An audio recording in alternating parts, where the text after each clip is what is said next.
Welcome back to the Evolution of Mom. I am so excited to introduce my guest, Lori, here today. She is a fierce empowerment and life coach, a podcaster, and a two-time best-selling author who has helped thousands of people worldwide reclaim their lives, own their truth, and step into their power for all things mind, body, and soul. This woman shares her authentic story unapologetically. Her public speaking presentations have been called a buffet to Tony Robbins energy and motivation meets pink performance levels and uniqueness, meets Amy Schumer's raw and real humor, finished off with Oprah Winfrey's gratitude for life. Lori is your good time gal, your older sister preaching all things advice, your mama bear who always has your back, all rolled into a fierce, feisty, loyal friend who is not afraid to lay it out on the line. Her beautiful message to the world is that life is too short not to feel amazing. Why stay trapped like some helpless damsel in distress when we already possess all of the tools to escape and create our own sassy fairy tale? Oh, Lori, thank you so much for being here. I am so excited for your time today. I'm so happy to be here. Thank you so much for having me. I love your energy. I love being around you, and thanks for having me. Oh, thank you so much. Yes, I deeply believe we were meant to connect. As soon as we started talking, I was like, oh, I love this woman. Our views are very aligned. Magnetic, right? The great souls are always coming together. Absolutely. So your latest book is Rescue Your Own Damn Self. I am so excited to read that. And your coaching is based on some beautiful principles as well. Now, here at the Evolution of Mom, I am absolutely all about health, happiness, and hormones from, the perspective of harmony between those. And a lot of it on the show is mindset and that kind of health. And women desperately need to hear that they can step into their own power, that it is okay to take care of themselves. And I'm so excited to dive into that perspective from all the things that you have learned over the years of all of your beautiful service that you do for people. Let's dive in. Where do I even start? Well, I think the first thing I like to talk about is I talk a lot about fairy tales, and often people are like, why is she wearing a crown and running around in tulle gowns? And life needs to be lighter. I think it's very heavy for a lot of us. And I think the reason that I started to be sassier and have more fun and be unapologetic is it helps invite the rest of us to also feel like it's okay to be that way. When I wrote my second book, I started as a fitness coach, and I would always say I'm just a fitness coach in brackets, because, you focus on nutrition, you focus on body goals, you focus on fitness. But I started to realize that there's such a big picture that we're missing. There's all of these components. And as a mom or as a busy woman in general, we don't have time to think about all those components. We're laser focused on keeping the kids alive, keeping the dogs fed. Every ball gets dropped in terms of what we need. And so I really wanted to come back to my coaching to then finding the empowerment for women to feel better, because I think for decades, I focused so much on helping people look better that when we looked a little bit deeper, we realized that it had nothing to do with what was on the outside. It was all inside. And there were all of these components that we had been missing and that the industry was missing for so long. But we needed to talk about it, because I think as women, and especially moms, we feel like we're less than, we're imperfect. We're not keeping up with the Joneses. We're, the hashtag no excuses we see on social media a lot. Well, if you didn't go to the gym, no excuses. You might have an excuse or a reason. There's a lot of different reasons we do, or we have time available for certain things. And so in my coaching now, I try to tap into so many different areas so that at the end of the day, we can just feel better. I love that so much. That's so beautiful. Thank you for sharing. Yes, I deeply recognize that in women as well. It needs to be more of a holistic approach. Right? It needs to be, what's going on in your external environment, but what's going on in your internal environment. coming from the perspective of working out and health, right? If you don't have that self-belief or that self-worth, all of that kind of trickles away, and it doesn't hit us the same. I deal with that as well with women when I'm helping them with their hormone health and things, is that at the root of it, if they don't believe that change is possible or that it's possible for themselves, all of this doesn't really matter. Right? It sounds great, but it doesn't hit home unless we, really help them with that belief. So I love that you've shifted into empowerment coaching as well, because I think that's such a beautiful space for women to fall into. Well, and I think that one of the biggest things that I've learned through the years, because I've been doing this for over 30 years, we know what to do. And it's the same with hormones. We know when something's off. We don't need a blood test to tell us something's off. We already knew. That's just confirming it for the doctors and the naturopaths. We know what we're supposed to do and what works for us in terms of moving our body. We also do know how to nourish our body. The problem is, and it's a huge problem, and I'm already seeing it, there's so much outside noise. And before, it would be filtered into our environments, like in news magazines or in at the grocery store checkout aisle, all the magazines, lose 10 pounds fast, annihilate the fat on your thighs, whatever it might be. Now it's social media and the internet. And so when we get all of this kind of clouding around us of what we should be doing, the reason that I come back to the fairy tale is I always say, you are the warrior princess. You are the dragon breathing fire. You can slay all of that. You know what to do in terms of rescuing your own damn self, or finding your ultimate physique, or finding self-care. The problem is we have so many people around us and all that noise that's telling us a lot of lies. Actually, they're selling us a lot of nonsense. Yeah, I deeply believe that as well. There's a lot of external influence, and it's a journey for sure to grow yourself in a sense of like strength and boundaries and things to lessen that outside noise. And this is where I deeply believe people like you come into play, is that you can help, expand that for someone way quicker than if they're trying to block off all that noise for themselves. Like I know in myself, investing in coaches, I deeply believe has fast tracked everything I've ever wanted to do, because they help me put those blinders on, right? Finding those beliefs, those core values and boundaries in, letting all of that go. And so how do you give, what advice do you give to women when they're trying to literally rescue their own damn selves from all that outside noise, from, balancing? Actually, I don't like the word balancing. Yeah. I don't believe in balance. I feel like we really can't get there, and it's like an unachievable thing, but creating harmony between all of the hats that they wear. I think it's simplify. And when I laid out the 10 pillars, you don't even have to coach with me. You can find them. They're on my website. I wrote a blog about it. It talks about the 10 pillars. You start to realize that there really is a bigger picture. It's not just about diets. It's not just about moving our bodies. It's tapping deeper. So you can look at the 10 pillars and start to think, what am I giving into those areas? And the 10 areas are physical fitness, for sure. We need to move our body, but what I might do might be very different to you. I'm a gym rat. I love living in the gym. I love lifting weights. I have clients who are runners. I have clients that are yogis. Whatever your physical fitness, it could be walking the dogs. It could be dancing in your living room. It looks different to everyone based on your life in this time now. And it also doesn't have to look how the industry shows us, which is beast mode, extremists. More is more, it's not better. So it could be, and I mean, being home during COVID taught us it could be a 20-minute home workout. It doesn't have to be long sessions. It just needs to be you moving your body in some form of physical fitness. Nutrition is not fad dieting. That is what we're sold as a myth, as a Band-Aid solution. It's not extremes. Nutrition should be nourishing your body and making yourself feel good.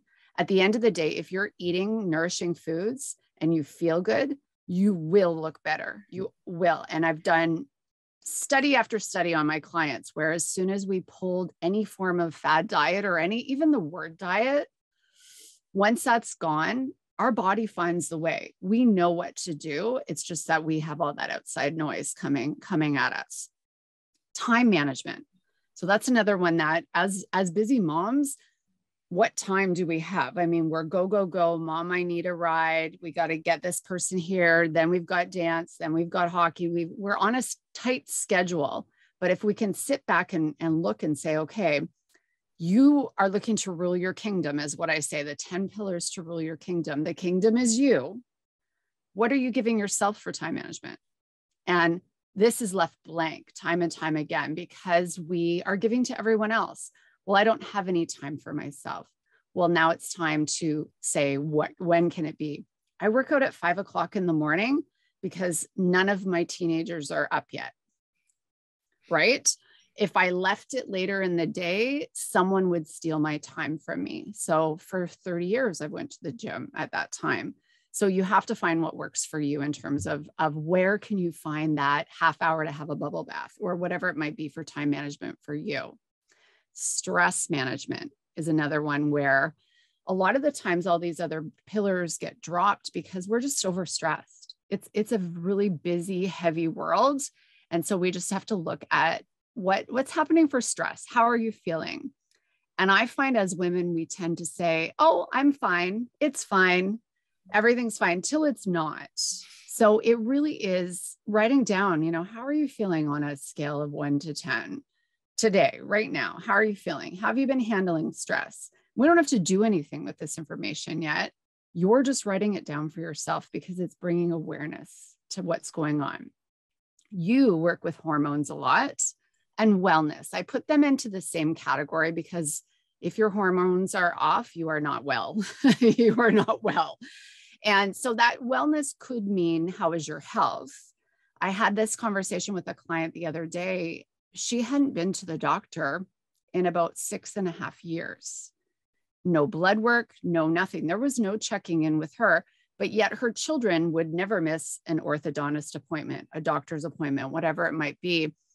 It doesn't mean we have to go to the doctor every 6 months. It means we have to just start to check, how is our wellness? Have we had our mammogram if we're kind of starting to get up there in age? Have we had our pap test, even though, they might not do it yearly anymore? We need to start keeping ourselves tuned like that well-oiled car, right?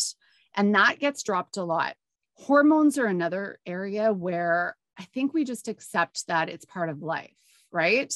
Well, I don't feel good. Perimenopause, menopause. Well, this is just how it's supposed to be. No. So that's writing that down. How have you been feeling? Are you getting your periods consistently? Do you know when you got your last period? I love when I ask clients, when are you due for your next cycle? And they're like, I barely remembered to brush my teeth this morning. Like, log that kind of stuff because that's starting to put your wellness at the forefront. And that's giving yourself something, even if you don't have the time management to give yourself a lavish girls trip for a weekend, giving yourself the time to check in and make sure that you're well. Yes. Sleep is another pillar. I am an 8 hours a night sleep girl. If I get 7.5, you do not want to be around me the next day. When my clients check in with me, I am appalled at how little sleep people get now. And that's going to affect all of your other areas of your kingdom. And the problem is if you get 4 or 5 hours, and we can blame little babies, when moms of babies, for sure, you got to nap when they're napping. You still got to get your sleep. You can do that for an extended period of time, but eventually it starts to knock out all of your other pillars. So your health and hormones, your wellness and your hormones, your stress management, your physical fitness is going to go in the tank too, because you're too tired to move your body. Your nutrition as well is going to go in the tank because when you are underslept, when you don't get enough sleep, studies show we take in more calories. And it's the bad calories. It's the sugar rush. It's the things that we're thinking are giving us that energy that we need sleep. And we actually need between 8 and 10 hours a night of sleep. If you are a healthy, vibrant, if you have lean muscle on your body and to recover, especially if your hormones are out of whack, we need sleep to balance it out. Now, again, if you have little high maintenance babies, I had 2 of them. Thankfully, now they're teenagers and all they do is sleep. when you have those babies that aren't letting you sleep, we have to ask for help because we can't let that ball drop of sleep. And all you have to do for that, again, you don't have to hire a coach. You just have to start looking and logging what's happening. I have my Fitbit. It tells me when I didn't get enough sleep, right? That was a bad night. You know, to kind of keep that in the forefront of, I need to look at that. That's not expensive either, to tell you that it's been 3 or 4 nights in a row I haven't gotten enough sleep. Self-development. And we've dropped the word self-care in there. And it can be self-love. It can be self-esteem, self-confidence. Self-development is that inside job that, okay, do I have acceptance for myself? This is really hard for us because we are always living in the what's next. I want to lose 10 pounds. I'll feel better about myself when I fit into X size. We need to be in the now and start to focus on self-development, really tiny little things. And it could be as little as a bubble bath with the door locked, where you read my new book and your kids are locked out. So you can laugh a little. And that's why I made a really light book, was so that women could take 5 minutes, lock yourself in the toilet where your kids can't come in, and laugh a little and feel a little lighter. And then relationships is another pillar. If you're over dieted, if you're over exercised, if you're not sleeping enough, if you're overstressed, it's going to affect all of your relationships. And we think that we have to be mom of the year all the time, but all of these other things that are happening around us are going to be where we can stay in that alignment of being as best of a mom as we can be. And that's where we feel really selfish when we want to take the time for physical fitness, or we don't want to be around our little beings. We want to go sleep. All of those things are like when you're pouring from that full cup, you're able to give to everybody else. Otherwise, I hate to use the analogy of being in the airplane. You got to put your mask on first. And I mean, that's one that's really tough for us, but that's one where if we can really focus on it, all the other ones are easy. All the other ones, moving your body is easy because you're going to pick things you want to do. It's the internal stuff and mindset. Mindset is the last pillar, and it's huge because it's all the baggage that we bring with us from the past. Maybe it's the weight scale, which I could do a whole episode on the weight scale and how it holds us hostage in that tower. It could be addictions to fad diets.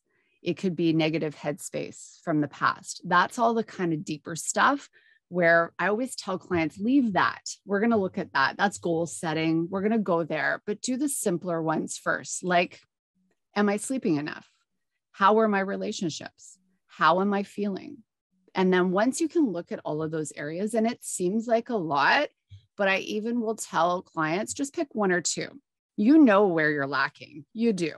As soon as I said the sleep thing, you're like, oh, like, am I sleeping enough? We know where we need to work on. So when you can look at that sheet that says the 10 different areas, you just go, okay, this month I'm going to work on time management. And you can pick one. You don't have to do them all. And you don't have to do them all the time, because they will start to work together like a kingdom. You are the kingdom. Now you need to rule it. You're the ruler. Dominate, run that show, but you need to keep all of that in alignment. Yes. Yes. Oh my goodness. You're speaking to my soul right now. Okay. That analogy of the kingdom and the pillars that hold it up and keep it all together is so beautiful, because in my realm, I look at it as a community. So same. Right. And if one part of the community isn't functioning properly, the rest of it kind of falls to the wayside as well. And I love how you say you can pick 1 or 2, because here I am a deep believer of small, consistent, intentional, and aligned action is what gives you success at the end of the day. And so I know a lot of women who dive into, okay, I'm going to, like, especially with the new year coming up, right? New year, new me. I'm going to tackle all 10 of these pillars right now. I'm going to start sleeping 8 hours, but I'm also going to wake up at 5 a.m. instead of my 8 a.m. Right. And then they overcorrect, and it's unsustainable. Right. And then you feel like, oh, see, I can't do this. This wasn't for me. So I'm going to overcorrect again back into what I was doing. And so I deeply believe, I mean, you can pick any one of those pillars and you can see that as one falls away, again, let's use sleep, right? As one falls away, the rest follow behind it and it creates this negative feedback loop. You're tired, you're not going to work out. You're tired, your immune system takes a hit. Both of those things affect your gut. Your gut affects your mental state. And oh my gosh, the pillars are crashing. Just from the sleep. So I do love that there are some definitely like sleep and mental awareness and those kind of things. But the biggest part there that I took away is that even just bringing awareness to these areas of your life, you're already winning. You're already winning just by bringing awareness, because like you said, how many women don't even know about their own personal health? How many women don't know when their next period is, what that looks like for them? They're just flying by the seat of their pants every day. And don't get me wrong, I know women who are doing a kick-ass job on 4 hours of sleep, heavy periods, their hormones are a mess, they barely get to work out. But could you imagine how incredible they would be with all of that optimized? Like if you're kicking ass down here, running on bare minimum in your empty cup in survival mode, imagine what you could do with those 8 hours of sleep, with some self-care, with some awareness around all of this. Well, and I often find people will use the excuse, well, it's working. Like it's fine. The 4 hours is working. But it's working until it's not. And I use the Energizer Bunny. Do you remember the Energizer Bunny? Yes. You're a little bit younger than me, but it's going. And that's me too. I'm a go, go, go. But the problem is eventually, especially the Energizer Bunny, remember when it would hit the wall? Yeah. And it's still going, even though it hit the wall, it's still moving. And sometimes too, what happens, and I remember seeing a meme online, and it was a woman laying on her side and the back of her was wide open. And it was like a battery pack in her back and it was empty. Mm-hmm. And so her battery was gone. Like she lost, like that was it. It's like when your car runs out of gas, you're like, oh, I guess I should have been looking at the E that was flashing for the last 6 months, right? Like we don't do that though, because we think it's working, it's fine. I hear that about diets. Yeah, this X diet, I'm not even going to say the words because they don't deserve marketing, the names. It's working for me. Then why aren't you at your fitness goals? Why are you struggling to maintain it? Why do you keep going on it and falling off of it? Because it's not working for you. Mm-hmm. It was a short Band-Aid solution that maybe gave you a quick fix, made you feel like crap, and probably threw out the rest of your kingdom pillars. And now here we are. So it's working for me is often not necessarily the truth. It's the stories we're telling ourselves. I believe that too, to keep us in that familiarity, that comfort zone, that realm of being fine. What is it as women that we feel that fine is enough? Fine is good enough. Oh, yes, my periods are terrible. I'm down for a week every month. I get this menstrual migraine where I can't see for 2 days, but it's fine. Then I'm up and I'm fine. Everything's fine. Like, oh my gosh. We need to raise that standard as women of what it means to feel vibrant, to feel vibrant and joyous and passionate and purposeful. Like those words don't live in the realm of fine. Or everyone else is experiencing it too. So I guess I shouldn't complain, right? That's right. But just because it's common doesn't make it normal or okay. We can strive for more.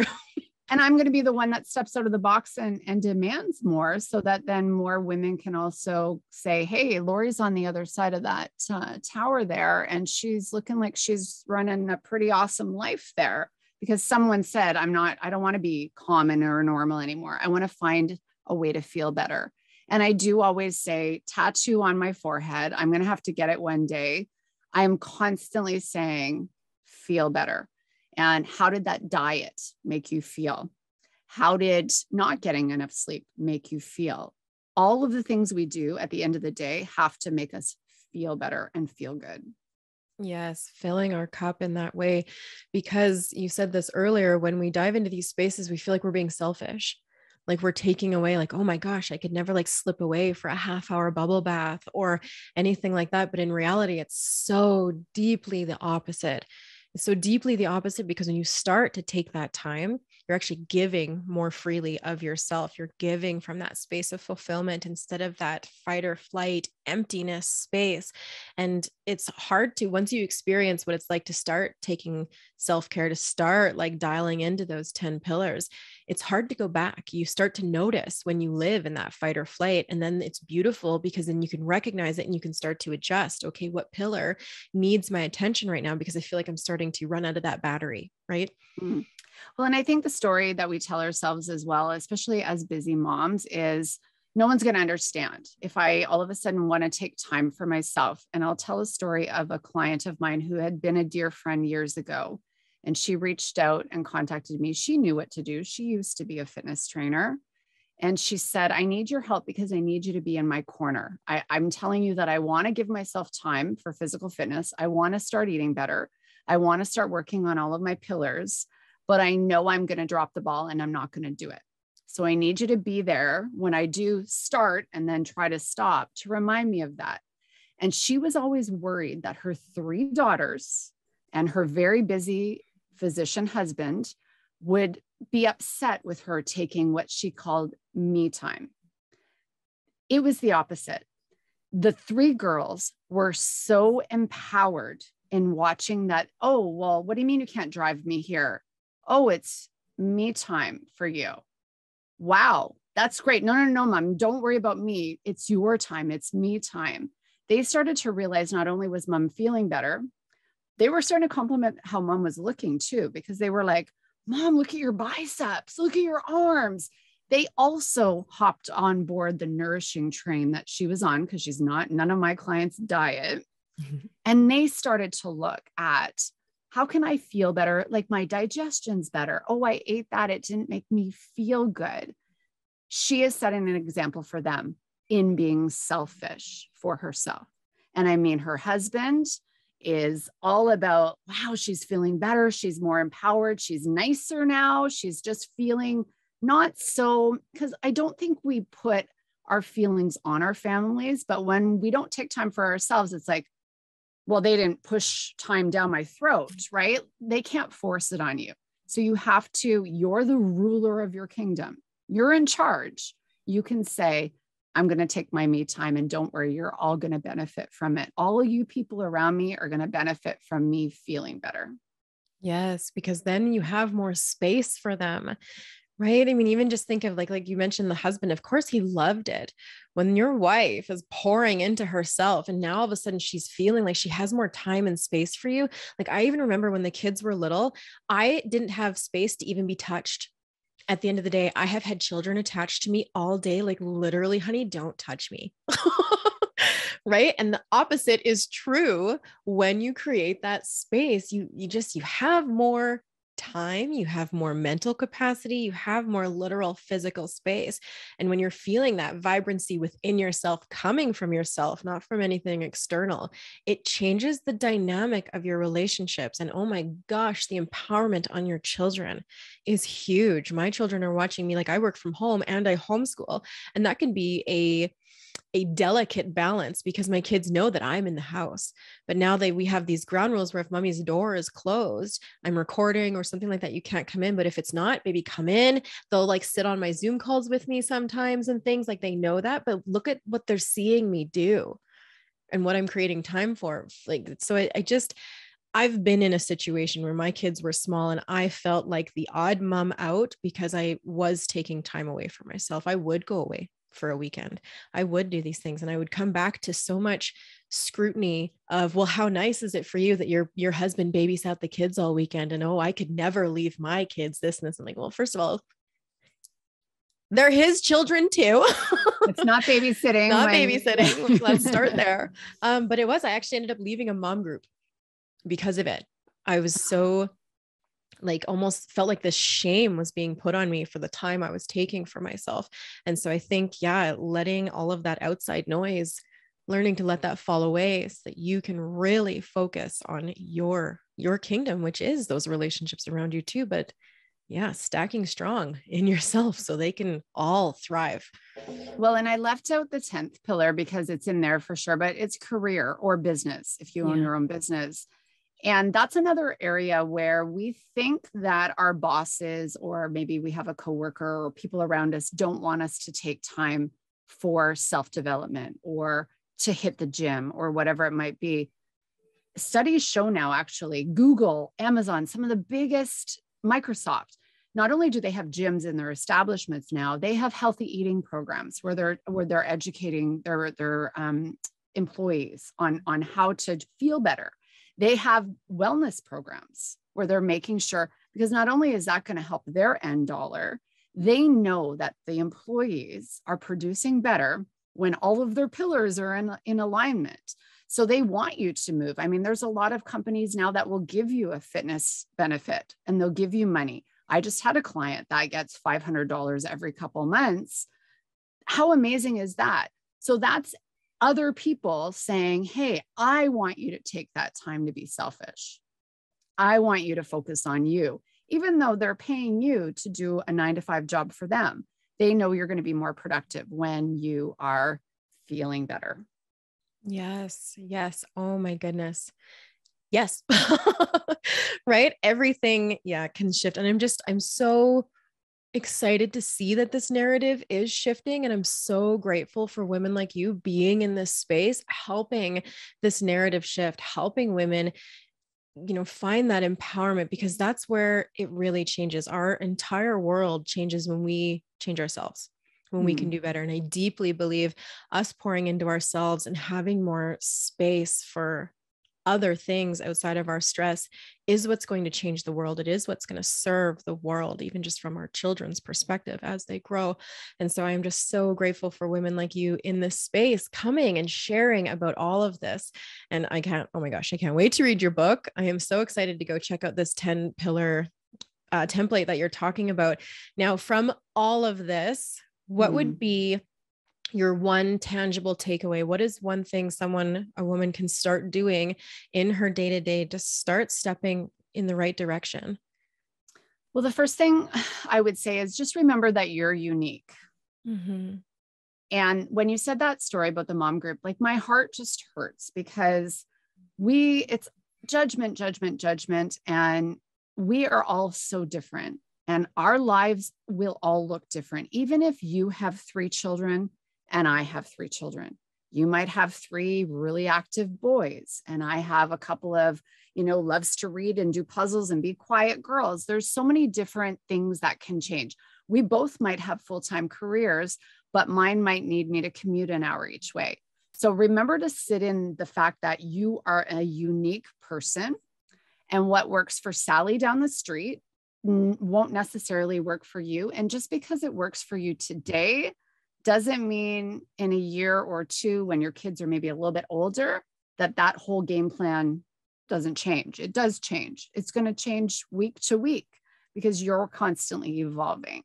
So don't feel like you have to get stuck in the 8.5 by 11 cookie cutter program or what it's supposed to look like. It's going to change constantly, and that's okay. And so baby steps is what I will always say. Slow and steady always wins the race. And if you weren't working out at all, why would you start working out 5 to 6 days a week come January 2nd? Do 20 minutes a couple times a week. If your nutrition plan has been all over the map and chaos, start by just trying to eat more green vegetables. There's a lot of different green vegetables. We don't even have to name them. Or start by drinking more water. Just very small, little tiny steps that a week or 2 can pass and you can go, I was pretty successful there. I did it. Check. And then you keep doing that and you can keep adding stuff to that because it becomes habit. It's routine. It's not hard work. Time management can be sit down on a Sunday and just map out your week. It can be loose. It doesn't have to be as regimented as mine, where it's like minute to minute in my phone. It can just be where you say, this week, I really want to go for a couple of walks. Here's where I'm going to put them. And it's in your head for some time management. The self-development is always going to be a work in progress. So some of the harder categories you might wait on, but take really small little baby steps in. And remember that you're going to make mistakes. You're going to fall down, just like a little kid learning how to walk. And I do use the analogy of if you stumble, because I'm a klutz, and you fall down, you trip down one step, you don't throw yourself down 10 flights of stairs. So when you do stumble, because you had 5 glasses of wine last night and you were like, oh, I said I wasn't going to have any wine, you just dust off and you start fresh. The whole thing is not ruined.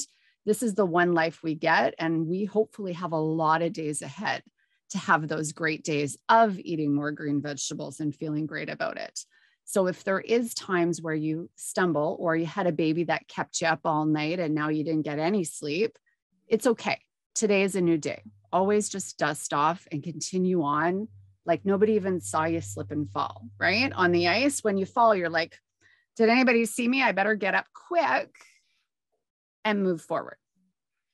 That is so beautiful. Thank you for laying that out so beautifully in, yes, small, consistent steps, grace for adjustment and diving into your individual needs because, yeah, comparison has no space. Right? You have no time for comparison on a self-care growth journey because it is so individual. So thank you for hitting that home. And thank you so much for your time today. I'm going to make sure that everyone can find you. There's going to be some details in the show notes, but if you have any last closing words, I would love to hear them. If you, not all of us can get a coach, right? It's one of those things where that costs money. There are always other ways to find accountability and support and just someone to lean on. I have a babes community. I call it Babes by Lori on Facebook. And it's really just an empowerment accountability group. Do I throw workouts in there? Yes, you get a couple workouts every month to do, but it really is, it's almost reminding you to keep your 10 pillars in check. And it's very affordable.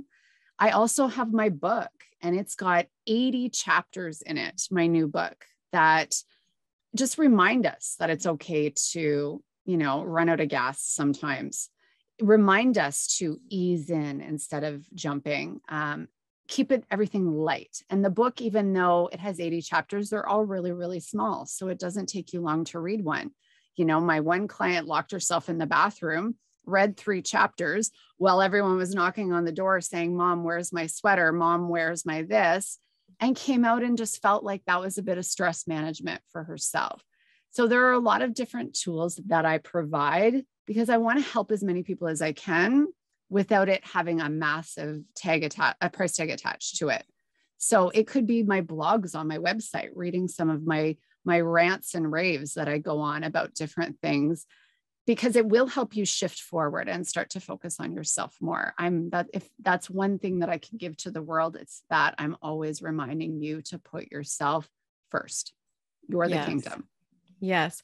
Incredible. And thank you for having so many incredible options as well. And you have a podcast too. Podcast is another great free resource for people to start growing their mindset and shifting their perspectives. So I'm going to make sure everyone can find you. And I deeply believe that time really is our only limited commodity. So thank you so much for being here. I look forward to connecting more in the future. I know you're going to be a part of my life for a long time because I deeply believe that we have the same message. We're on the same train here of really helping women. So thank you so much for being here. And we'll see you next time. Thank you so much for listening. Bye.